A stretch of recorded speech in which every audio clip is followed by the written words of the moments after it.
हरि ओं वंशी विभूषितकरान्नवनीरदाभात् पीताम्बरादरुणबिम्बफलाधरोष्ठात् पूर्णेन्दुसुन्दरमुखादरविन्दनेत्रात्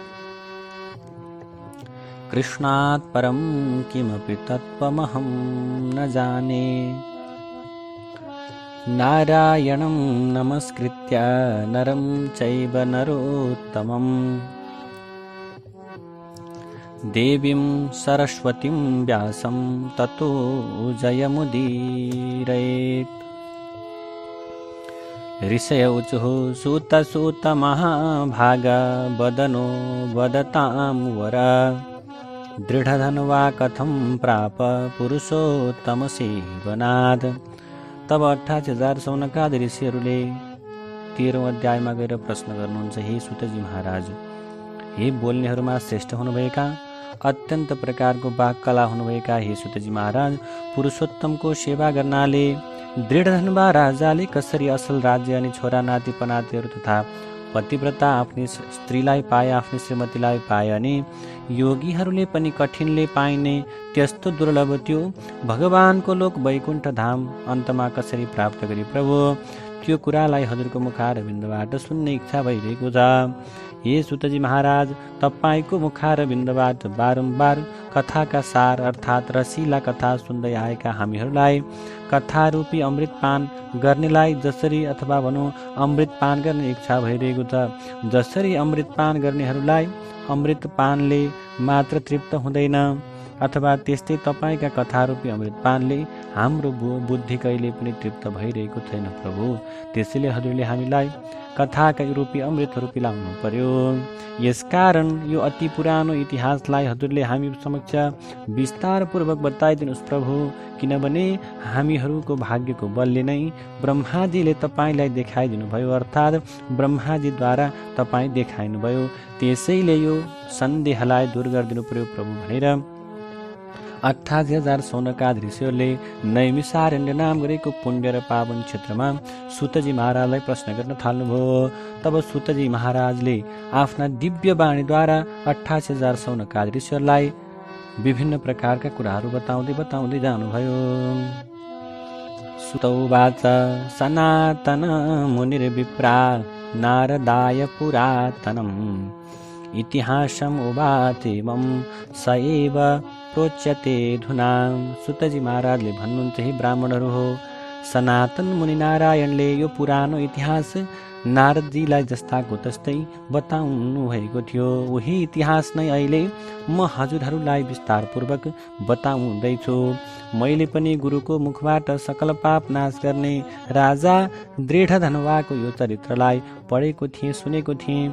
सबै मुनिहरू सुन्नुहोस्, श्री नारायणजीले नारदलाई यसरी बताउँदै जानुभएको थियो, हे नारदजी, अब म तिमीलाई गङ्गाले झैँ पवित्र पार्नेवाला अत्यन्त पुरानो अत्यन्त राम्रो ती राजा जो हुनुहुन्थ्यो दृढधन्वा नाम गरेका राजा, उनको कथालाई म तिमीलाई बताउँदै जानेछु। अघि एक कुनै समयमा हय देशको जुन ठाउँ थियो, देशका रक्षक चित्रधर्मा भन्ने नामले प्रसिद्ध भएका बुद्धिमान सत्यले पराक्रमी भएका अर्थात् अन्याय गर्दै नगर्ने धन र धान्यले सम्पन्न राजा थिए। उनैको दृढधन्वा भन्ने नामले विख्यात अत्यन्त तेजस्वी सन्तान थियो, पुत्र थियो, छोरा थियो। त्यो छोरो सारा गुणगणले सम्पन्न भएको, सधैँ साँचो मात्र बोल्ने, अत्यन्त धर्मात्मा तथा अत्यन्त पवित्र स्वभाव भएको ऊ छोरा थियो। कानसम्म पुगेका लाम्चा ठुल्ठुला आँखा भएको, अथवा भनौँ चौडा चेप्टो छाती भएको, मोटा मोटा पाखुरा भएको बडो हेर्दैमा तेजस्वी त्यो दृढधन्वा आफ्ना गुण समूहका साथै बिस्तारै बिस्तारै बढ्दै गयो। अनि गुरुकुलमा गएर त्यो चतुर दृढधन्वाले प्रसन्नतापूर्वक अर्थात् गाह्रो नमानिकन गुरुले एकैपल्ट भनिदिँदा मात्रै नै पहिले पढिसकेको शास्त्रलाई चाहिँ साफसँग राम्रोसँग बुझेर व्याकरण आदि 6वटै वेदाङ्गका साथ 4 वेदहरू पढेर गुरुलाई दक्षिणा चढाएर अनि ती गुरुहरूलाई विधिपूर्वक पूजन गरेर विधिपूर्वक सम्मान गरेर त्यसपछि गुरुको आज्ञाले त्यो बुद्धिमान दृढधनवा नामग्रीको जो आफ्ना पिता चित्रधर्माको नगरमा आफ्ना नगरवासीहरूको नयनमा आँखालाई आनन्द दिलाउँदै गयो। तब चित्रधर्मा पनि त्यस आफ्नो पुत्रलाई देखेर अत्यन्त हर्षमा प्राप्त हुनुभयो, अत्यन्तै रमाउन थाल्नुभयो। यदि छोरो जवान छ भने, सम्पूर्ण धर्मलाई जान्नेवाला छ भने, प्रजाहरूको पालनमा यानि सुरक्षामा पनि समर्थ छ भने, यसभन्दा बढेर यो सारशून्य संसारमा अरू के नै छ र? योभन्दा हर्षको विषय अरू के नै हुन सक्छ र? अथवा भनौँ योभन्दा योग्य आनन्द दिने वस्तु अरू संसारमा कुनै पनि छैन। अब म ती दुई हात हुने अनि मुरली हातमा लिने एवं सधैँ प्रसन्न मुख रहने, शान्त रहने, भक्तहरूलाई सधैँ अभय दिने श्री कृष्णचन्द्रजीको आराधना गर्दछु। किनभने अघिका जति पनि ध्रुव थिए, अम्बरीश थिए, शर्याती ययाति गरिएका राजाहरू तथा शिवी नाम गरेका राजा रन्तिदेव, शशबिन्दु, भगीरथ, भीष्म, विदुर र त्यस्तै दुष्यन्त, भरतादि र पृथु, उत्तानपाद, प्रह्लाद अनि विभीषण यी र अरू पनि धेरै प्रजाहरूले अथवा धेरै राजाहरूले अनेक प्रकारका सुखभोगलाई चटक्क त्यागेर यस अनित्य शरीरले पुरुषोत्तम भगवानको आराधना गरेर ध्रुव अर्थात् नित्य रहनेवाला वैकुण्ठ लोकमा प्राप्त भए।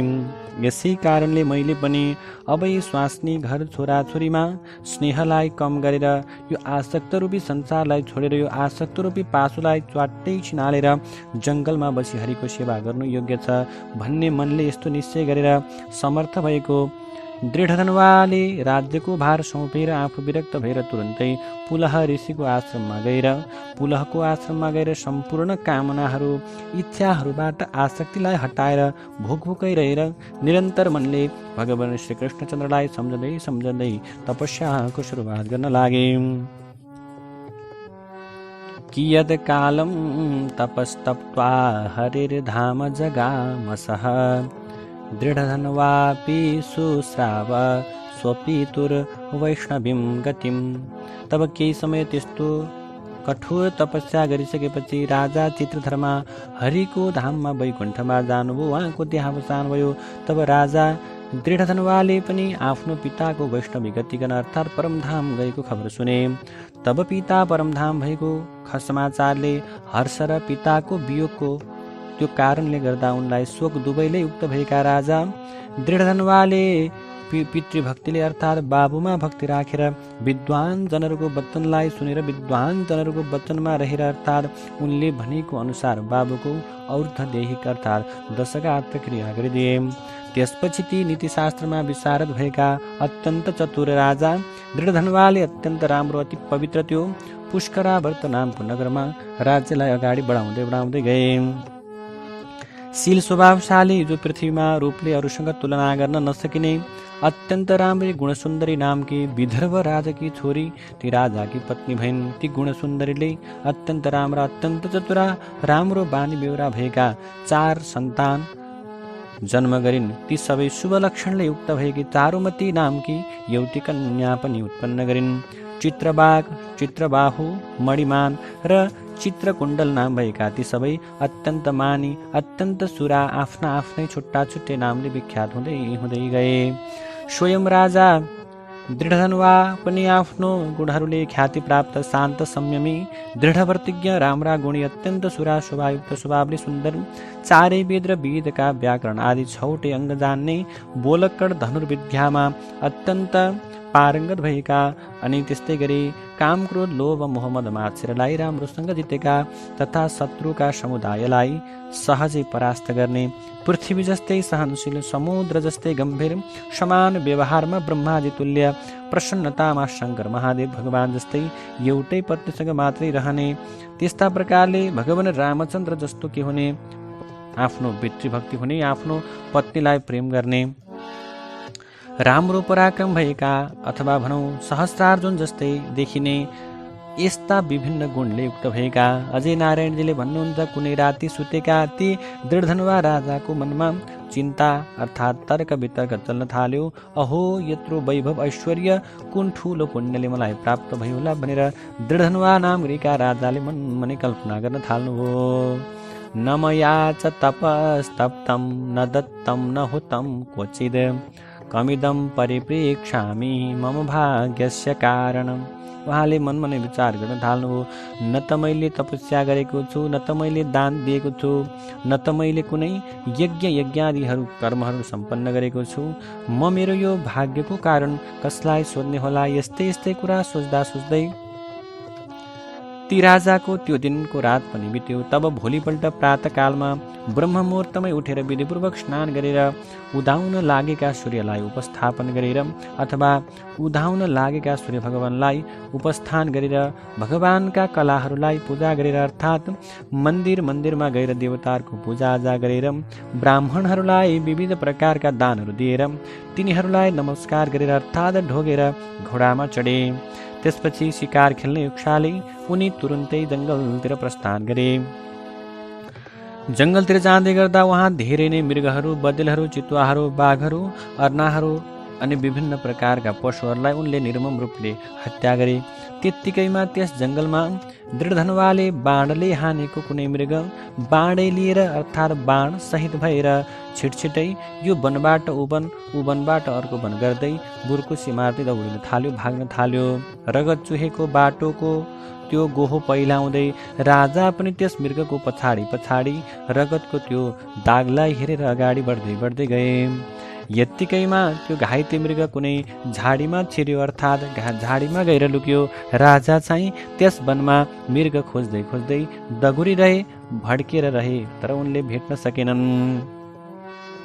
त्रिशाक्रान्तः सकासारं ददर्श सागरोपमं तत्र गत्वासु पीत्वासौ पानीयं तीरमागतः।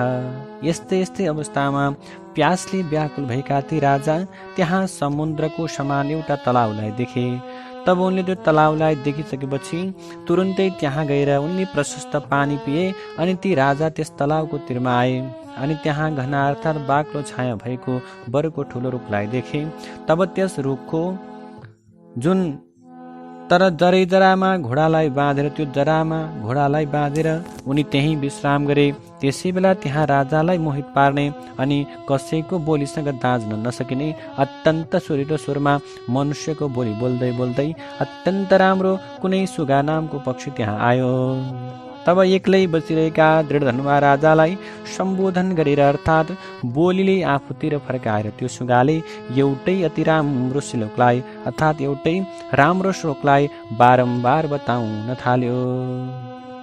तब त्यो सुगाले बार भन्न थाल्यो, विद्यमाना तुलसुखम आलोक्या तीव भूतले न चिन्तयसि तत्त्वं त्वं तत्कथं पारमेष्यसि। तब त्यो सुगाले भन्न थाल्यो, यो पृथ्वी तलमा रहेको अत्यन्त धेरै सुखलाई देखेर हे राजन, तिमी किन आफ्नो आत्मालाई तत्त्वलाई जान्दैनौ, तत्त्वलाई चिन्तन गरेनौ भने तब कसरी यो संसारको पारी पुगौला। यस्तै प्रकारले सुगाले बार दोहोऱ्याएर तेह्राएर दृढधनुवा नामको राजाको सामुन्ने यो एउटै श्लोकलाई अत्यन्त बारम्बार आवृत गर्दै गयो।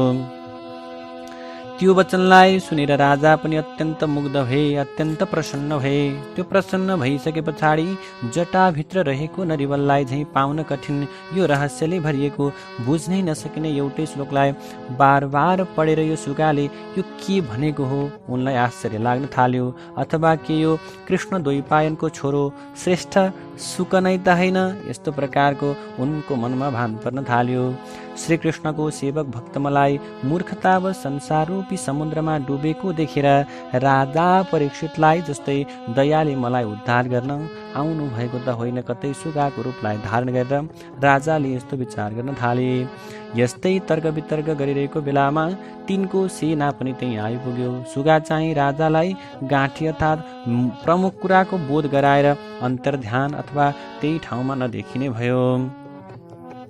अनि राजा पनि त्यो सुगाको कुरालाई सम्झँदै अर्थात् मनमा बिस्तारै खेलाउँदै आफ्नो नगरमा आएर बैठकको बिस्तारामा लम्पसा हारिएर बोलाउँदा पनि नबोल्ने अथवा बोलाउँदा पनि बोल्दैनथे, सुत्दै नसुत्ने, पटक्कै नखाने, एकान्तमा अर्थात् अरू कोही नभएको बेलामा त्यहाँ रानी आएर राजालाई सोध्न थालिन्, प्रभु हजुरको यो कस्तो प्रकारको अवस्था हुन थाल्यो? रानीले सोद्धछिन्, हे पुरुष श्रेष्ठ, यो दुश्चिन्ता, यो उदासमन, यो खिन्नताको कारण के हो? हजुरले मलाई बताइदिनु पर्यो। हे पृथ्वीका रक्षक, उठ्नुहोस् उठ्नुहोस्, सुख भोगहरू भोग्नुहोस्, राम्रो बोली बोल्नुहोस्, यो संसार त किन तपाईँका लागि व्यर्थ भए जस्तो छ? हजुर उठेर केही न केही बोल्नु पर्दछ। यसरी बार बार पत्नीले उनलाई सम्झाउँदै गइन्। यस्ता प्रकारले रानीले अनुनय विनय गर्दा पनि राजाले पटक्कै केही बोल्दै बोलेनन्। देवताहरूले पनि बुझ्न नसकिने त्यो सुगाको साँचो वास्तविक वचन कुरालाई सम्झँदै उनी त्यही गहिराईमा डुब्न थाले। तब पतिको दुःखले अति पिर्दै लामा सास फेरेर अत्यन्त दुःख मानिरहेकी ती बितरी रानीले पनि आफ्ना स्वामीको चिन्ताको त्यो उत्कट अवस्था देखेर त्यो चिन्तालाई हटाउन नसकिने कारणलाई उनले पनि कहिल्यै बुझ्न सकिनन्। यस्तै प्रकारले चिन्तामा डुबेका राजा कैयन समय बित्यो, अर्थात् धेरै लामो समय बित्यो। उनको चिन्ता दूर हुन सकेन। उनी प्रत्येक दिन चिन्तालाई अगाडि बढाउँदै गए, चिन्तामा डुब्दै गए। परन्तु पनि रानीले राजालाई उनको सन्देह चिन्ता सागरबाट पार पुर्याउने कुनै पनि कारणलाई देख्न सकिनन्, अर्थात् कुनै पनि कारणलाई जान्न सकिनन्। तब त्यो चिन्तालाई हटाउन नसकिसकेपछि रानी पनि कुनै उपाय लगाउन सकेनन्। तब नारदजीले भन्नुहुन्छ, हे मुनि नारायण, यस्ता प्रकारले चिन्तामा डुबेका ती पृथ्वीपति राजा दृढधनुवाको त्यसपछि कुन कारण भयो, त्यसपछि कस्तो अवस्था भयो, यो कुरालाई हजुरले मलाई बताउनुहोस्। किनभने विष्णुका बारे बताइएको यो निर्मल अति पवित्र विष्णु चरित्र अलिकति पनि सुन्यो भने समस्त पापलाई नाश गर्दै जान्छ। त्यसपछि ती राजाको अवस्था कस्तो भयो भनेर नारदजीले बारम्बार प्रश्न गर्न थाल्नुभयो।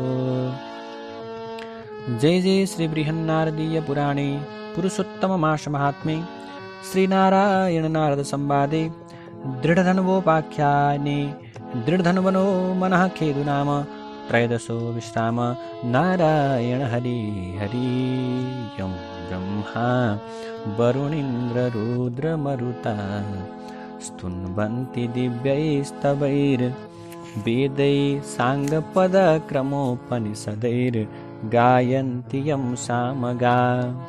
ध्यानावस्थित तद्गतेन मनसा पश्यन्ति यं योगिनो यस्यान्तं न विदुषुरासुरगणा। देवाय तस्मै नमः। हरिः ओम तत्स हरिः ओम तत्स हरिः ओम तत्स हरिः ओम तत्स हरिः ओम तत्स हरिः ओम तत्स हरिः ओम तत्स हरिः ओम तत्स हरिः ओम तत्स हरिः ओम तत्स हरिः ओम तत्स हरिः ओम।